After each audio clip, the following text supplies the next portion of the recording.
마가복음 6장 30절에서 34절까지 읽어드리겠습니다. 사도들이 예수께로 몰려와서 자기들이 한 일과 가르친 일을 다 그에게 보고하였다. 그때 예수께서 그들에게 말씀하셨다. 너희는 따로 외딴 곳으로 와서 좀 쉬어라. 거기에는 오고 가는 사람이 하도 많아서 음식을 먹을 겨를조차 없었기 때문이다. 그래서 그들은 배를 타고 따로 외딴 곳으로 떠나갔다. 그런데 많은 사람이 이것을 보고 그들인 줄 알고 여러 마을에서 발걸음을 재촉하여 그곳으로 함께 달려가서 그들보다 먼저 그곳에 이르렀다. 예수께서 배에서 내려서 큰 무리를 보시고 그들이 마치 목자 없는 양과 같으므로 그들을 불쌍히 여기셨다. 그래서 그들에게 여러 가지로 가르치기 시작하셨다.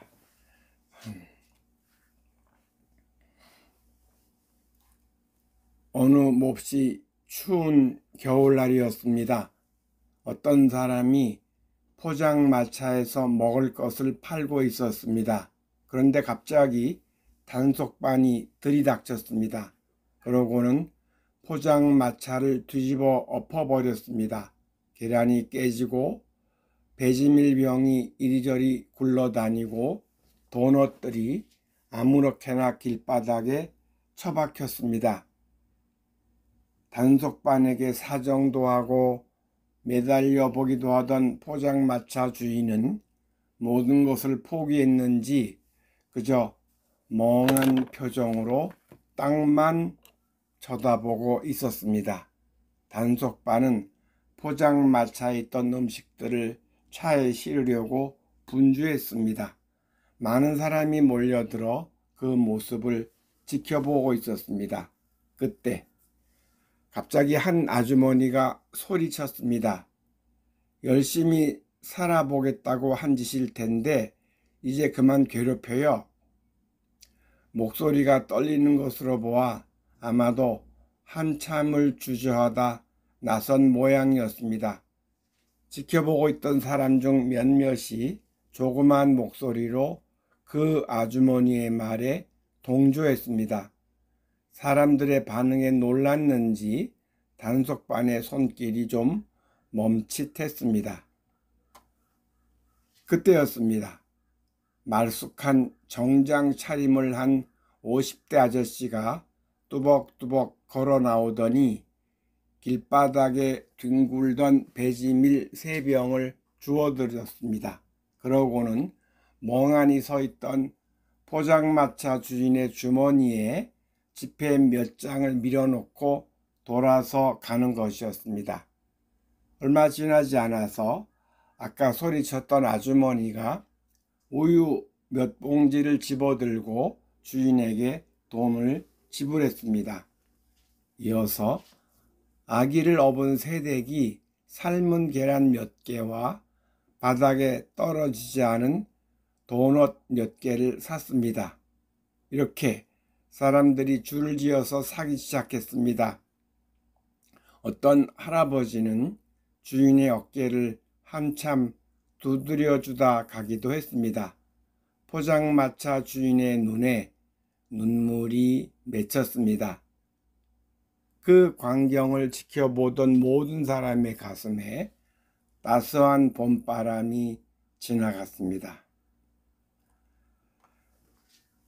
세상이 살벌하고 험악한 것 같아도 한편 이런 아름답고 가슴 따뜻해지는 이야기들이 주변에서 간간히 들려옵니다. 그래서 영화 제목처럼 인생은 아름답다고 말하는 사람이 있나 봅니다. 갑돌이가 인생은 악하고 추한 거야 라고 말한다면 그것은 사실일 것입니다. 또한 갑순이가 인생은 아름다운 거야 라고 말한다면 그것 역시 사실입니다. 갑돌이와 갑손이 중에서 누가 옳을까요? 둘 다 옳습니다. 인생은 객관이 아니라 주관이기 때문입니다. 양자 물리학자들이 말합니다. 우주는 자기가 보고 싶은 대로 보게 되는 거라고 말입니다. 달리 표현하면 삶은 자기가 믿는 대로 경험하게 되는 거라고 말입니다. 갑순이 입장을 좀 더 자세히 살펴보겠습니다. 갑순이가 인생은 아름다운 거라고 할 때 그것이 인생 전체가 아름다움으로 도배되어 있다는 뜻일까요? 정치인들이 거짓말하는 모습도 아름답고 누군가 큰 재난을 당하는 모습도 아름답다고 여기는 것일까요? 그렇지 않을 겁니다. 그런 것들이 어둡고 부정적인 일인 줄 알지만 한편 밝고 긍정적인 일도 많이 있음을 아는 것입니다. 그리고 밝고 긍정적인 일들을 더 눈여겨 보는 것입니다. 달리 표현하자면 어둡고 부정적인 일들의 틈새를 여유롭게 비집고 들어가서 밝고 긍정적인 일들을 만나는 기술이 있는 것입니다. 마침내 인생은 아름다운 거야 라고 고백하게 되는 겁니다. 여기서 인생은 객관이 아니라 주관이라는 말에 대해 좀 더 자세히 살펴보겠습니다. 부정적인 일과 긍정적인 일에 대한 감정의 강도가 사람마다 다릅니다. 편의상 이를 수치로 생각해 보겠습니다. 부정적인 일에 대한 수치를 마이너스로 표시하고 긍정적인 일에 대한 수치를 플러스로 표시하겠습니다. A라는 부정적인 일에 대해 갑돌이는 마이너스 10의 강도로 지각하는데 갑손이는 마이너스 1의 강도로 지각하는 겁니다. 이는 A라는 부정적인 일에 대해 갑돌이는 아주 심각한 일이라고 생각하는데 갑손이는 가벼운 일이라고 생각하기 때문입니다. 그리고 B라는 긍정적인 일에 대해 갑돌이는 플러스 1의 강도로 지각하는데 갑순이는 플러스 10의 강도로 지각하는 겁니다. 이는 B라는 긍정적인 일에 대해 갑돌이는 별일 아니라고 생각하는데 갑순이는 매우 뜻깊은 일이라고 생각하기 때문입니다. 따라서 A라는 부정적인 일과 B라는 긍정적인 일을 함께 만났을 때 두 사람의 감정 상태를 계산하면 다음과 같습니다. 갑돌이는 마이너스 10 플러스 1은 마이너스 9의 감정으로 지각하고 갑순이는 마이너스 1 플러스 10은 플러스 9로 지각합니다.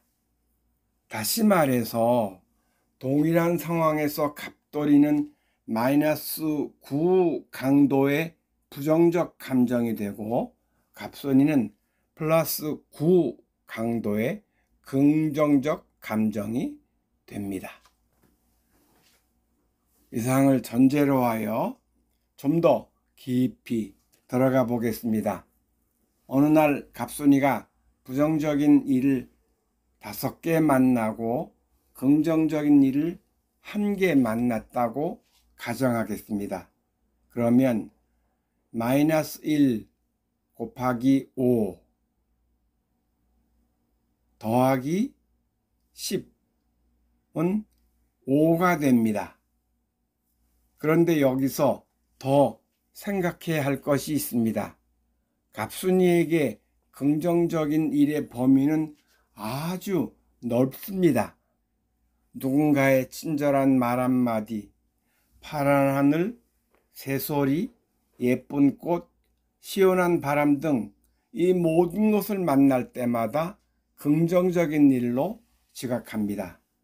그래서 갑순이는 하루에 평균적으로 부정적인 일을 5개쯤 만나고 긍정적인 일을 20개쯤 만난다고 말할 수 있습니다.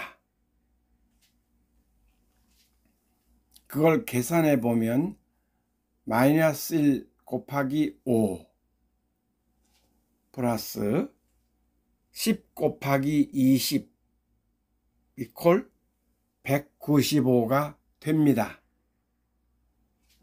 한편 갑돌이에게는 갑순이와 반대로 부정적인 일의 범위가 아주 넓습니다. 그래서 사소한 일들을 죄다 부정적인 일로 지각합니다.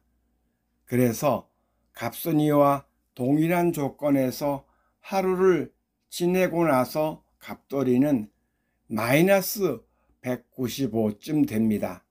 그 결과로 갑돌이는 인생은 악하고 추한 거야 라고 생각하게 되고, 갑순이는 인생은 아름다운 거야 라고 생각하게 됩니다.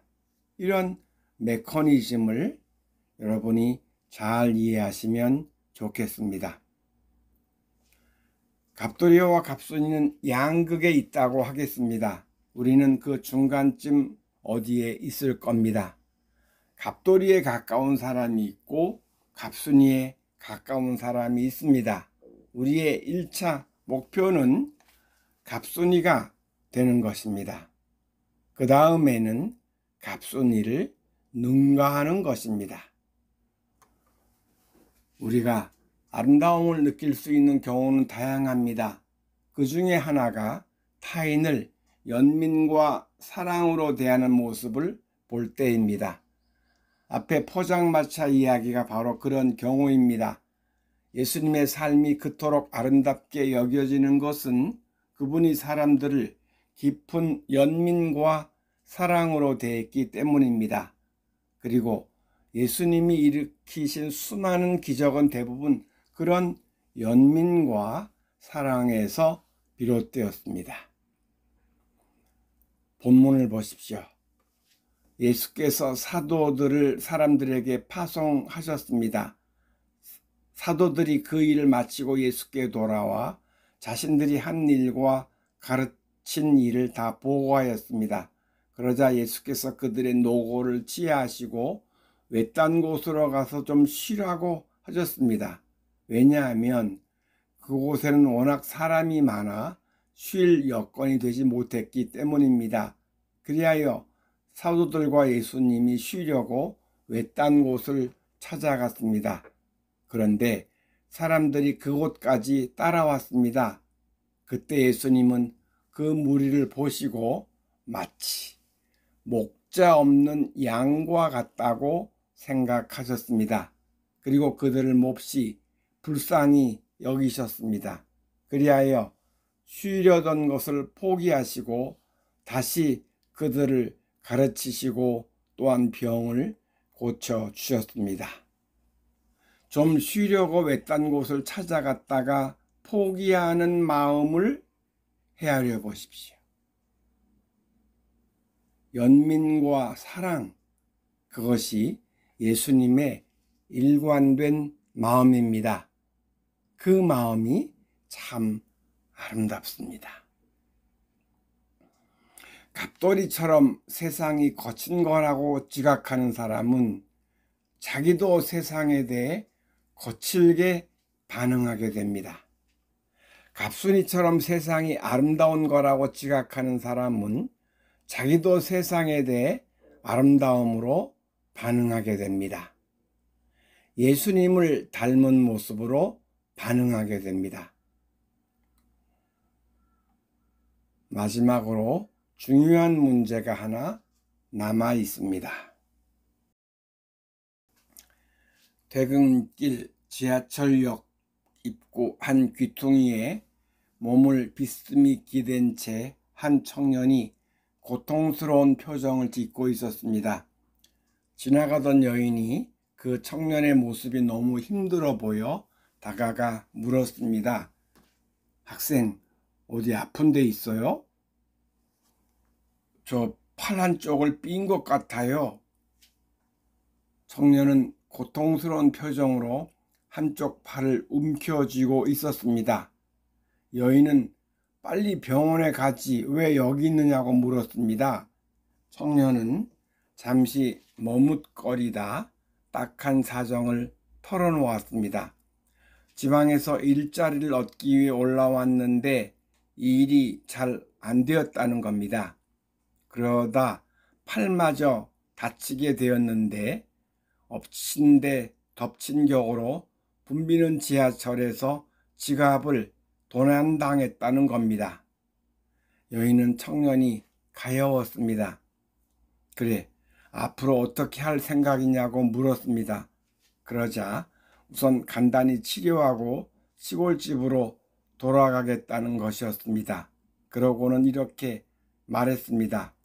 죄송합니다만 5만 원만 빌려주시면 내려가는 즉시 부시겠습니다. 여인은 흔쾌히 지갑에서 돈을 꺼내주고는 조심해서 돌아가라고 말했습니다. 그로부터 여러 날이 지났습니다. 문득 여인은 청년의 일을 떠올렸습니다. 그리고 청년으로부터 아무 연락이 없다는 걸 알아차리게 되었습니다. 비로소 자기가 청년으로부터 사기당했다는 걸 알게 되었습니다. 그렇게 교묘하게 돈을 뜯어가는 행태에 대해 섬뜩한 느낌이 들었습니다. 그리고 심란해졌습니다. 돈이 아까운 게 아니라 다시는 그런 사람을 만나도 순수한 마음으로 도움을 주지 못할 것 같았기 때문입니다. 그날 밤 불을 끄고 누워서도 좀처럼 잠을 이룰 수 없었습니다. 여러 생각으로 마음이 무겁고 답답했습니다.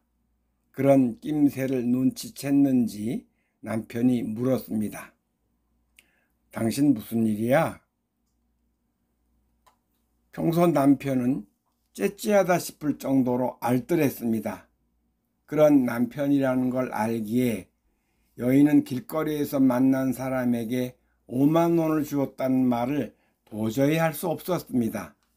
하지만 남편은 여인에게 집요하게 물었고 여인은 할 수 없이 모든 것을 털어놓았습니다. 남편은 퉁명스럽게 잊어버려 라고 하는 것이었습니다. 다음날 아침 남편은 일찍 출근했습니다. 여인도 출근 준비를 하다 화장대 위에 10,000원짜리 지폐 몇 장이 놓여 있는 걸 발견했습니다. 모두 5만 원이었습니다. 그리고 낯익은 글씨로 이렇게 쓰여 있었습니다. 여보, 난 그까지 5만 원보다 그 일로 당신이 천사 같은 마음씨를 잃어버릴까봐 더 안타까워. 이 돈은 당신의 따스한 마음씨를 되찾기 바라는 마음에서 그 청년을 대신해서 내가 갚는 거야. 여인은 갑돌이 같은 마음으로 세상을 바라보게 될 뻔했었습니다. 그러나 갑순이 같은 마음을 가진 남편 덕에 그 위기를 벗어나게 되었을 겁니다. 우리가 갑순이 같은 마음으로 세상을 살다가도 여인과 같은 사건을 경험하게 되면 갑돌이로 바뀔 수 있습니다. 바로 그때가 중요합니다. 그때 남편의 자세를 갖는 것이 매우 중요합니다. 내가 순수한 마음으로 상대에게 호의를 베푸는 것, 그것 자체가 중요합니다. 호의를 베풀고 그걸 즐기는 겁니다. 베풀게 인도하셨음을 알고 감사하는 겁니다. 그것을 상대방이 어떻게 받느냐는 내 문제가 아닙니다. 그것은 상대방의 문제입니다. 호의에 대해 상대방이 어떤 반응을 보이는가에 관해서는 관심을 두지 않는 겁니다. 내 순수한 호의가 상대방의 반응에 물들지 않는 겁니다. 갑순이가 갑돌이로 바뀌면 안 됩니다. 다시 말해서 사랑을 전하고 그 결과는 몽땅 하나님께 내맡기는 겁니다. 많은 사람이 여기서 걸려 넘어집니다. 여기서 걸리지 않고 사뿐히 넘어가는 것, 이것이 영혼의 자유를 위해 매우 중요한 일입니다. 하지만 우리의 수준이 그러기가 쉽지 않습니다. 나의 호의를 상대방이 악용했다는 것을 알게 되면 화가 나기도 하고 서운하기도 합니다. 그럴 때 화나 서운함을 붙잡고 있지 말고 역시 하나님께 내맡기는 겁니다. 그러고는 그런 상황도 하늘이 차려준 밥상으로 인식하는 겁니다. 어둡고 악한 세상의 한가운데에서도 인생을 아름다움으로 지각하는 사람, 그리하여 아름다움으로 자신을 드러내 보이는 사람, 그 사람을 하나님은 기뻐하시고 축복하십니다. 여러분이 끝없이 이어지는 하나님의 축복을 받으며 아름다움을 꽃피워내는 여정 이어가시기 바랍니다. 기도하시겠습니다. 주님, 세상이 악하고 추한 거로 생각하는 사람은 그런 세상을 보고 싶은 겁니다. 왜 그런 세상을 보고 싶은 걸까요? 무의식 차원에서 자기 내면이 악하고 추하다고 믿기 때문입니다. 곧 자신은 죄인이기에 악하고 추한 존재라고 믿고 있는 겁니다. 무의식 차원에서 잘못된 믿음을 갖고 있는 겁니다. 나는 죄인이 아니라 하나님의 거룩한 자녀라는 사실을 받아들입니다. 그리하여 나는 아름다운 존재라는 바른 믿음을 갖기 원합니다. 그 바른 믿음으로 인해 아름다운 세상을 보기 원합니다. 그 원함대로 아름다운 세상을 지각하고 경험하기 원합니다. 하여 점점 행복감이 깊어가는 여정 되기 원합니다. 늘 내 안에서 환하게 웃으시며 나를 사랑하시는 예수님 이름으로 기도드립니다. 아멘.